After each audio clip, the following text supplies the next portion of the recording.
Hola, buenos días y bienvenidos a un nuevo vídeo programa de Entendiendo la Historia.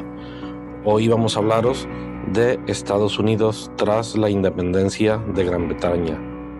Y bien, aunque las 13 colonias norteamericanas habían logrado su independencia con el nombre de Estados Unidos de América, el temor a la concentración de poder y la preocupación por los intereses de cada una hicieron que hubiera escaso entusiasmo por establecer una nación unida como un gobierno central fuerte.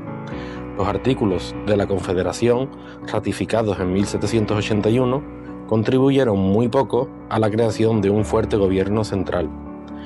Muy pronto surgió un movimiento a favor de una forma diferente de gobierno nacional. En el verano de 1787, 55 delegados asistieron a una convención en Filadelfia, autorizada por el Congreso de la Confederación.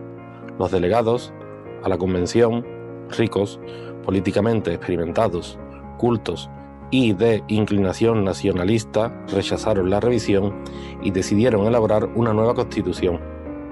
La constitución propuesta creaba un gobierno central distinto y superior a los gobiernos de cada uno de los estados, que tenía el poder de gravar impuestos, crear un ejército nacional, regular el comercio exterior e interior y establecer una moneda nacional. Líderes tan importantes como George Washington, Benjamin Franklin y James Madison pretendieron modificar algunos de los artículos de la Confederación. Sin embargo, fueron unos delegados los que tuvieron la idea de redactar una nueva legislación que dio como resultado la Gran Constitución de los Estados Unidos de América, que finalmente fue aceptada en 1788, tras muchas reuniones. Con esta declaración se separaron los tres poderes, el ejecutivo, el legislativo y el judicial, totalmente independientes entre sí. Los estados podían tomar decisiones propias, además se añadieron posteriormente un total de 10 enmiendas con la intención de no fortalecer en demasía el poder central. Se quería sobre todo dejar clara la libertad individual del hombre en cualquiera de los casos, y también otras como la libertad de prensa, la de religión, de expresión, etc. Otras de las enmiendas ya desarrolladas, temas que en otros países europeos tardarían en llegar, como el derecho de la mujer a votar, así como abolir completamente la esclavitud. Este texto constitucional ha quedado inamovible para la historia y se ha situado como el gran símbolo norteamericano, envidia del resto de las naciones. Para resistir las presiones de Inglaterra, los colonos hicieron alianzas con Francia y España, y en 1783 Inglaterra tuvo que desistir y reconocer la independencia de los Estados Unidos de Norteamérica. Terminada la guerra, Washington fue elegido 2 veces presidente de la República Federal. Los Estados Unidos fueron el primer país independiente de América. Su ejemplo repercutió en el resto de las colonias españolas y portuguesas, pero también en Europa, ya que estimuló los sucesos que debían desembocar en la Revolución Francesa, que estalló a finales del siglo XVIII. El 19 de septiembre de 1796, Washington comunicó a la nación que había decidido abandonar definitivamente la política.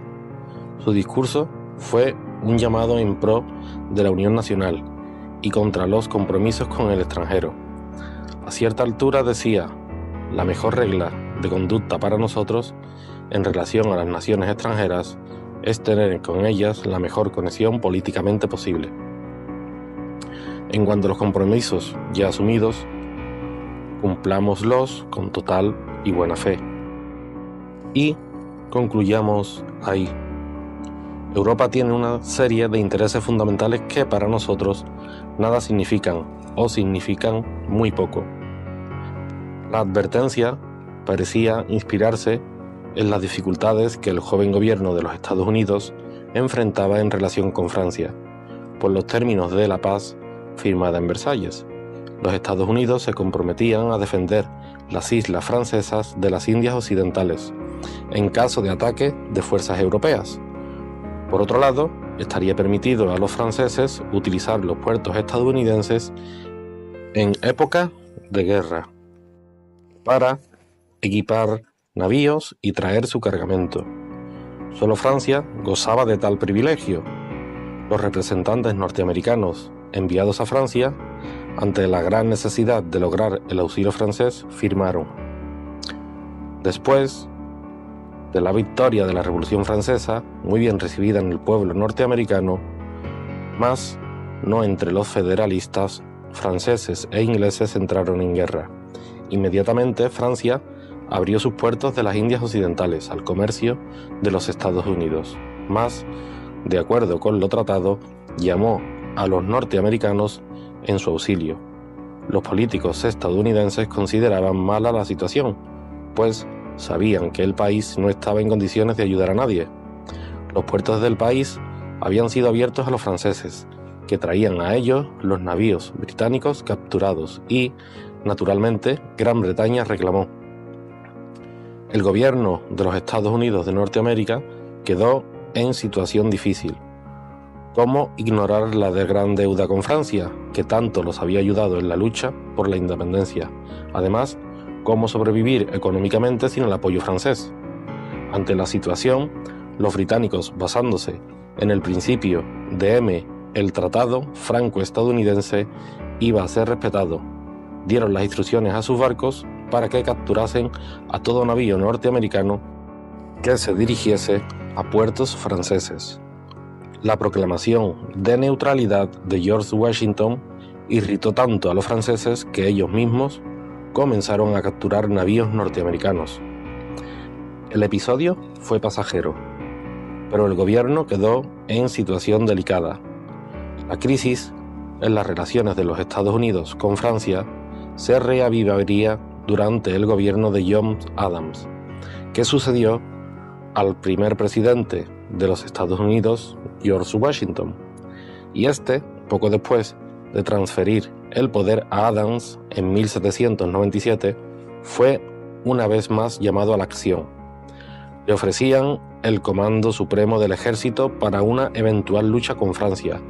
Washington aceptó, imponiendo algunas condiciones, entre ellas la de poder nombrar libremente a 3 generales de división.